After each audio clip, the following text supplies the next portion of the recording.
Assalamualaikum warahmatullahi wabarakatuh. Nahmatullah ta'ala ala jami'in amihi. Assalatu wassalamu ala rasulihi wa ala alihi wa ashabihi wa dzurriyyatihi ajmain. Wa la haula wa la quwata illa billahil aliyil azim. Amma ba'du. Yang kami muliakan anak-anakku kelas 12, baik IPA maupun IPS, MA Salafiyah. Pada kesempatan kali ini kita akan melaksanakan daring kembali, yang mana kita kali ini akan membahas pokok materi tentang masalah kaidah-kaidah usul fikih. Kebetulan pada kesempatan kita ini kita akan membahas tentang kaidah amar dan kaidah nahi. Namun yang kita bahas pertama adalah kaidah amar dulu, yang meliputi pengertian amar, bentuk atau senggot amar, kemudian kaidah amar. Untuk yang pertama saja langsung kita masuk pada pokok bahasan pengertian amar, di mana amar diartikan tolabul fi'li minal a'la ilal adna, menuntut untuk mengerjakan suatu pekerjaan dari orang yang lebih tinggi derajatnya kepada yang lebih rendah. Kita dari definisi ini kita dapat memahami bahwasanya yang namanya amar itu jelas sumbernya dari orang yang lebih tinggi, dari zat yang lebih tinggi. Di sini isinya adalah Allah dan Rasul. Jadi ketika Allah dan Rasul atau Nabi Muhammad memerintahkan kepada kita untuk melakukan suatu pekerjaan, maka itulah yang disebut amar. Misalnya di sekitar kita, contohnya orang tua memerintahkan kepada kita sebagai anak, itu juga nanti disebut sebagai amar. Tapi dengan catatan, fi'li di sini, pekerjaan yang diperintahkan ini, syaratnya haruslah tidak hal-hal yang mengandung kemaksiatan kepada Allah. Karena kita ingat betul apa yang disabdakan oleh Nabi, la ta'ata li makhlukin fi maksiatillah. Tidak ada ketaatan kepada makhluk, ketaatan kepada manusia dalam hal yang mengandung kemaksiatan kepada Allah Subhanahu wa ta'ala. Oleh karena itu, guru ataupun orang tua yang memerintahkan sesuatu kepada kita, itu kita tidak boleh melakukan kalau hal tersebut mengandung kemaksiatan kepada Allah Subhanahu wa ta'ala. Dari pengertian amar yang demikian kita dapat memahami bahwa ketika perintah itu untuk meninggalkan maka tidak disebut sebagai amar, tapi disebut sebagai nahi. Ketika yang memerintahkan itu orang yang lebih rendah, maka tidak disebut sebagai amar, akan tapi nanti disebut sebagai doa. Demikian saya kira cukup untuk masalah pembahasan pengertian tentang amar. Kita lanjutkan pembahasan kaidah amar. Yang kedua adalah bentuk-bentuk senggot atau lafal amar. Kita tahu yang namanya perintah itu pasti punya spesialis tentang lafal yang akan dipergunakan untuk memerintahkan. Lah, di antara lafal yang dibuat untuk memerintah atau menunjukkan arti perintah, di antaranya yang pertama adalah fi'il amar. Fi'il amar ini berarti senggot yang asli pada amar. Contoh senggot amar contohnya adalah aqimus sholah wa atuz zakah. Di sini lafal aqimu sama wa atu kedua-duanya adalah senggot amar. Aqimu itu fi'il amar diambil dari fi'il madhi aqama yuqimu. Kemudian wa atu itu juga sama, ata yu'ti. Ini juga wa atu, ini juga berupa senggot amar. Nah, ketika ada lafal yang demikian, itu berarti menunjukkan arti perintah. Kemudian yang nomor 2 adalah fi'il mudhari' yang dimasuki lam amar. Jadi setiap ada fi'il mudhari' kok dimasuki lam amar. Ini juga termasuk kategori contoh atau senggot daripada amar yang menunjukkan arti perintah. Contohnya adalah wal takum minkum ummatu yad'una ilal khairi wa ya'muruna bil ma'rufi wa yanhauna 'anil munkar. Ini contoh ini yang sebagai sasaran atau sebagai pokok bahasan adalah lafal wal takun. Wal takun itu dari fi'il madhi kana yakunu. Nah, ketika karena fa'ilnya adalah mu'annas, makanya jadi takunu. Takunu kemudian dimasuki lam amar, takun. Akhirnya wal takun, ada iltiqa'us sakinen, wawunya terus dibuang. Akhirnya wal takun. Lah, lam amar, lam yang masuk pada lafal wal takun ini disebut sebagai lam amar. Kemudian yang nomor 2 adalah masdar pengganti fiil. Masdar pengganti fiil itu juga nomor 3, masdar pengganti fiil itu juga termasuk singgot yang menunjukkan arti amar. Contohnya adalah wabil walidaini ihsana. Lafal ihsana itu adalah masdar yang mana menempati tempatnya fiil. Karena ihsana itu sama saja dengan artinya ahsinu. Jadi wabil walidaini ahsinu. Berbuatlah baik kepada kedua orang tuamu. Nah, maka masdar di sini adalah menempati tempatnya fiil amar. Oleh karena itu termasuk kategori singgot amar. Yang nomor 3 adalah setiap lafal-lafal yang berbentuk perintah. Seperti kataba, farondo, amaro, wajaba, kodo, dan lain sebagainya. Untuk yang kataba contohnya ya ayyuhalladzina amanu kutiba alaikumusiyam. Kutiba di sini dimaknai diwajibkan, maka di sini menunjukkan arti perintah. Misalnya yang farodo misalnya. Farodo Rasulullah alaina sauma Ramadan. Ini farodo. Ini menunjukkan arti perintah. Karena apa? Nabi mewajibkan. Nah, mewajibkan berarti sama saja memerintahkan. Oleh karena itu di sini termasuk kaidah, termasuk singgot yang masuk dalam kategori singgot amar. Yaitu tadi apa? Lafal-lafal yang berbentuk seperti farodo, kataba, wajaba, kondo, dan lain sebagainya. Selanjutnya adalah kalam khobar yang mengandung arti perintah. Contohnya wal mutallaqatu yatarabbasna bi anfusihinna salasata quru. Maka hendaklah orang-orang yang dicerai oleh suaminya atau wanita-wanita yang dicerai oleh suaminya, hendaklah dia menunggu masa iddah selama 3 kali sucian. Nah, ini kan hukumnya wajib. Sehingga walaupun ini kalam berita, tetapi karena mengandung hukum wajib, maka kalam berita yang demikian juga termasuk kategori singgot amar. Karena menunjukkan arti perintah atau sesuatu yang wajib. Kemudian kita lanjutkan daripada singgot amar yang selanjutnya. Kita akan membahas tentang kelanjutannya adalah fi'il amar, isim fi'il amar. Ya, isim fi'il amar yaitu kalimat yang berbentuk isim tetapi menunjukkan arti perintah. Contohnya alaikum anfusakum yang terdapat dalam ayat surah Al-Maidah ayat 105. Ayatnya berbunyi ya ayyuhalladzina amanu alaikum anfusakum. Intinya pada lafal alaikum anfusakum. Hai orang-orang yang beriman, jagalah dirimu. Alaikum dimaknani jagalah. Ini artinya lafal alaikum bermakna ku anfusakum. Ku jagalah. Nah, berarti alaikum adalah kalimat isim. Buktinya dimasuki huruf jar. Jadi kalimat isimnya adalah kumnya itu.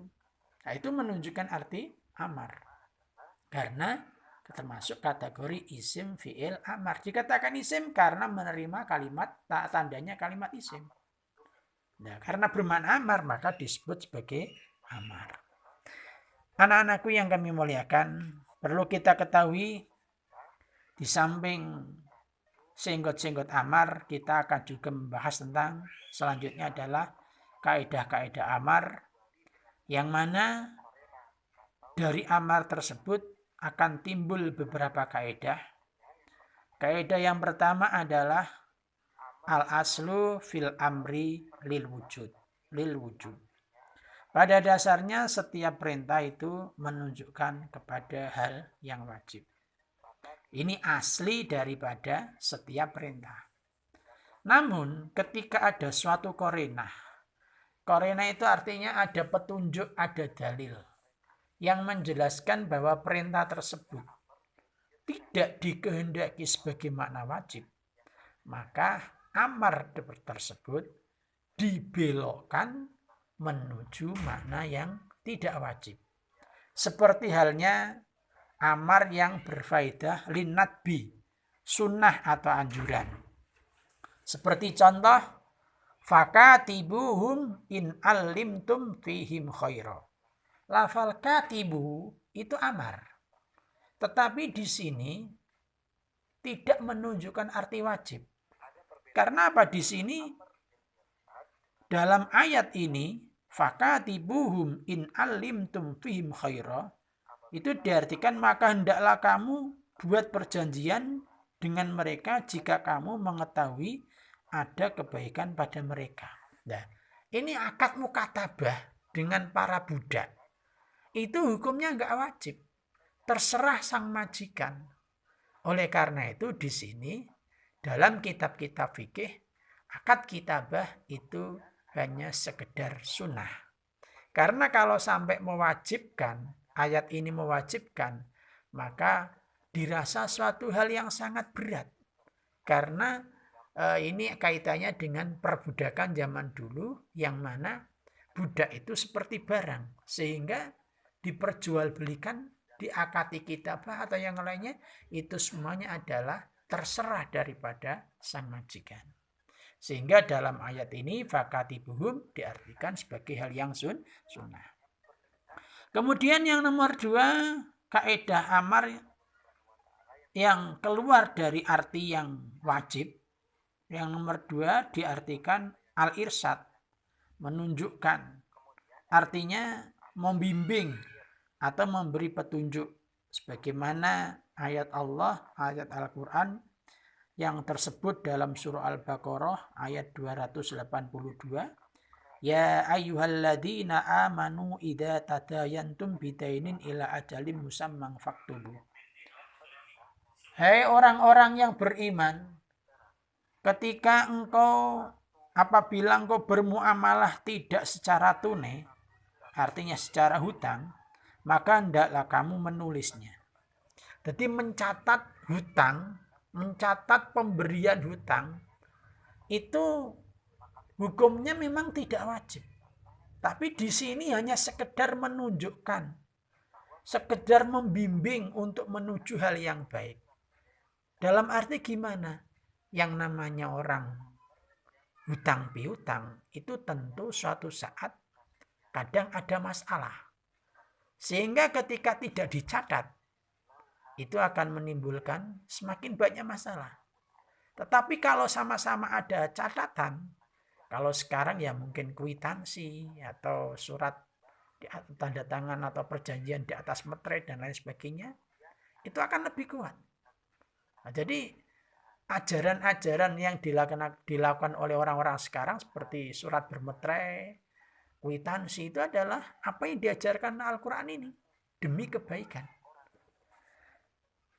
Sehingga ayat faktubuh yang di situ berbentuk singkat amar, di situ tidak diartikan sebagai sesuatu yang wajib. Tapi diartikan hanya sekedar lil irsyad untuk menunjukkan kepada yang lebih baik. Selanjutnya kaidah amar al-aslu fil amri lil wujub, keluar dari itu menunjukkan arti ibahah. Contohnya lafal kulu wasrobu. Kulu itu amar, wasrobu amar. Tapi di sini tidak wajib. Sebab kalau makan dan minum dalam ayat ini kok sampai diwajibkan. Lah nanti bagi orang yang sakit terus kalau nggak makan tambah dosa.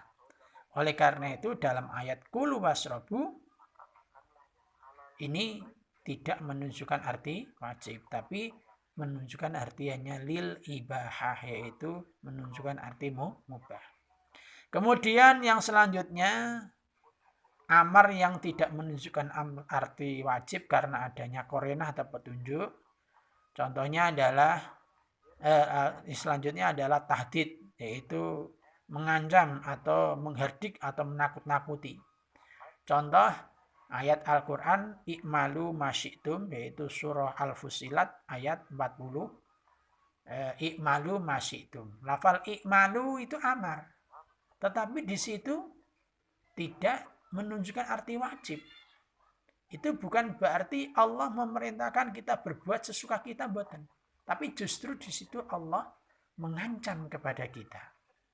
I'malu masyitum, berbuatlah sesukamu. Sama seperti kita bilang sama adik kita, atau kita kalau udah punya anak, bilang sama anak kita, udah terserah kamu, wes sakarmu. Nah, terserah kamu itu bukan berarti kita perintah pada mereka. Tapi justru dengan kata-kata itu, kita ditakut-takuti oleh orang tua kita. Ayo, dolanan terus. Nah, itu bukan berarti kita disuruh bermain. Tapi justru ditakut-takuti, disuruh berhenti berarti di situ. Ayo hujan-hujan terus. Ya, itu bukan berarti kita disuruh hujan-hujan terus. Tapi justru di situ kita ditakut-takuti oleh orang tua kita. Makna yang keluar dari senggot amar yang selanjutnya adalah taskhir. Artinya adalah menghina atau merendahkan derajat. Contohnya firman Allah dalam surah Al-Baqarah ayat 65, yaitu kunu qiradatan khasiin. Ayat ini kalau kita artikan, jadilah kamu kera yang hina.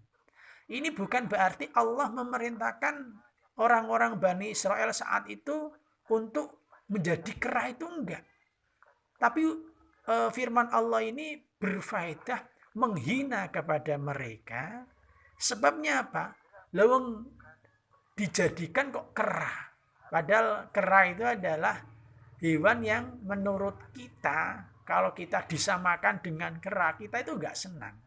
Kok Allah kok sampai kunu, jadilah engkau seperti kera yang terhina. Itu artinya menghina kepada kaum Bani Israel yang mana sudah keterlaluan, ditunjukkan jalan yang terbaik, tidak mau menerima. Akhirnya Allah berfirman kunu qiradatan khasiin, yaitu kunu itu fi'il amar yang mana diartikan bukanlah sesuatu yang mengandung arti wajib, tapi justru untuk menghinakan mereka. Selanjutnya makna yang keluar dari amar adalah ta'jiz. Ta'jiz itu artinya menunjukkan kelemahan lawan bicara atau musuh. Seperti firman Allah, fa'tu bisuratim mim mislihi. Lafal fa'tu silakan kau datangkan dengan satu surat yang sama dengan apa yang ada di dalam Al-Quran. Ini Allah sudah tahu kalau mereka itu nggak mungkin. Tapi kok masih diperintah? Nah, itu dalam rangka melemahkan terhadap mereka. Makanya firman Allah selanjutnya kan fa'ilam taf'alu walan taf'alu. Dan walan taf'alu kan, dan engkau tidak akan bisa mengerjakan. Jadi Allah kan sudah tahu.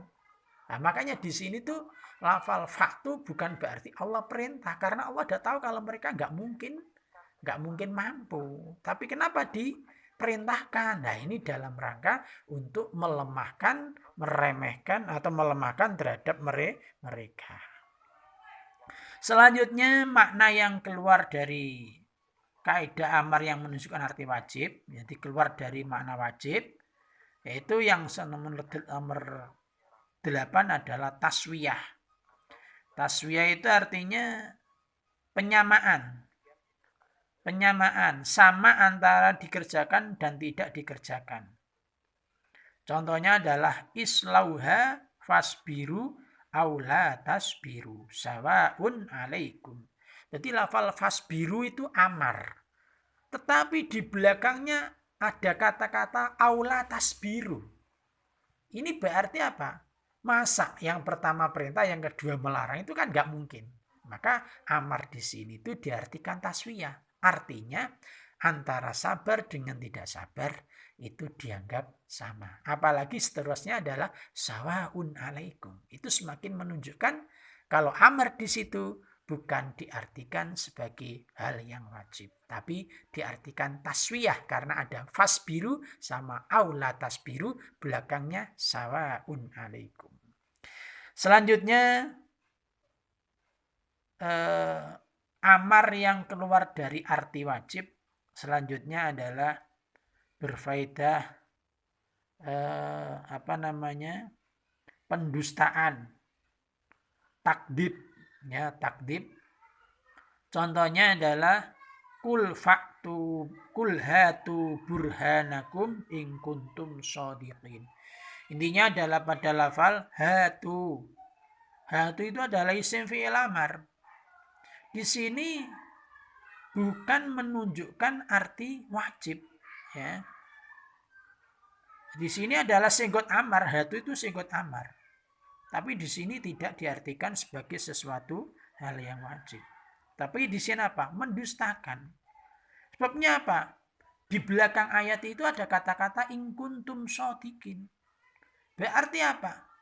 Allah sudah tahu kalau apa-apa yang mereka tunjukkan, bukti-bukti yang mereka tunjukkan itu adalah jelas tidak mungkin benar. Itu berarti kata-kata hati itu artinya mendustakan kepada mereka bahwa apa yang mereka tunjukkan adalah sesuatu yang bohong. Selanjutnya adalah makna yang keluar dari amar lagi adalah talhif, yaitu membuat sedih atau merana. Seperti firman Allah, qul mutu bighaidikum. Qul katakan wahai Muhammad, mutu, matilah kalian semua bighaidikum dengan kemarahan. Lah ini masa Allah menyuruh mati dengan kemarahan hati, kan nggak mungkin toh ya. Maka di sini tuh tujuannya adalah semakin membuat merana kepada mereka orang-orang jelek yang difirmani oleh Allah, yang disampaikan oleh Allah ini agar semakin merana. Selanjutnya adalah tafwid, penyerahan. Contohnya adalah faqdi ma antakot. Faqdi itu amar. Maka di sini itu bukan berarti memerintahkan untuk memutus boten, tapi wis ada unsur pasrah. Pasrah dari orang yang kena hukuman, pasrah sepenuhnya kepada Allah. Pasrah sepenuhnya kepada yang menghukumi, bukan Allah ya, yang menghukumi. Sehingga cara wong ngoten ya istilahnya kaya wis mbuh terserah kuwi. Kayak ucapan kita dalam sehari-hari, wis semuanya terserah kamu. Nah, itu bukan berarti kamu diperintah untuk memutuskan semuanya terserah, enggak, tapi ini artinya adalah bentuk kepasrahan dari teman kamu kepada kamu. Kita lanjutkan adalah litakwin, mewujudkan. Contohnya adalah idza arada syai'an ayyakula lahu kun fayakun. Kun ini fi'il amar. Dari kana yakun. Di sini apa? Di sini itu bukan berarti kamu disuruh jadi dengan sendirinya, enggak. Tapi di sini kun itu adalah bentuk pewujudan Allah mewujudkan pada suatu perkara dengan berkata, dengan firman kun, itu begitu. Jadi di sini adalah lit takwin. Selanjutnya adalah bermakna imtinan, menyebut nikmat, memberi anugerah. Fakulu mimma rozaqakumullahu halalan thayyiba. Ini intinya pada lafal fakulu. Kalau yang contoh tadi kulu wasrabu itu lil ibahah, tapi di sini lil imtinan. Kenapa di situ? Sebab di belakangnya ada kata-kata mimma rozaqakumullahu halalan thayyiba. Dari apa-apa yang Allah rezekikan yang baik dan halal. Nah, ini berarti apa? Ini artinya kita disuruh mengkonsumsi, menggunakan hal-hal yang baik dan halal. Ini artinya adalah anugerah dari Allah. Kita hanya diperbolehkan mengkonsumsi, menggunakan rezeki yang diberikan oleh Allah, tetapi khusus yang halal dan thayyibah, halal dan baik. Anak-anakku yang kami muliakan, Kemudian kaidah amar yang selanjutnya adalah lil ikram, untuk memuliakan. Contohnya adalah udkhuluha bisalamin aminin. Silahkan kau masuk surga dengan selamat dan sentosa. Ini bukan perintahnya Allah disuruh masuk, enggak. Tapi ini adalah bentuk takdim Allah, memuliakannya Allah kepada ahli surga dengan dikatai silahkan kau masuk. Jadi Allah mempersilahkan. Jadi ini adalah bentuk anugerah yang diberikan Allah kepada orang-orang yang ahli surga. Selanjutnya adalah amar yang keluar dari makna yang semestinya. Selanjutnya adalah bermakna lidoa, ya. Sebagaimana yang sering kita ucapkan, Rabbana atina fid dunya hasanah. Atina itu adalah amar. Seperti yang tadi saya singgung di awal, atina itu amar, tetapi yang mengucap itu adalah manusia kepada Allah. Oleh karena itu dari orang yang lebih rendah kepada yang lebih tinggi. Maka di sini tidak diartikan sebagai wajib, yang mana asal daripada makna amar, tapi di sini adalah diartikan makna doa. Anak-anakku, demikian yang kami sampaikan. Setelah kamu melihat video yang pertama tadi, ini saya hanya melengkapi, menambah apa-apa yang mungkin kurang jelas dari apa yang disampaikan dalam video tadi. Demikian dari saya, mohon maaf yang sebesar-besarnya bila ada kata saya yang mungkin kurang pas, karena memang ya namanya pembuatan video secara mendadak, jadinya ya ada kata-kata yang kurang karena tidak pakai tag, ya kadang salah ucap. Oleh karena itu saya mohon maaf yang sebesar-besarnya. Billahi taufik wal hidayah wa ridha wal inayah. Assalamualaikum warahmatullahi wabarakatuh.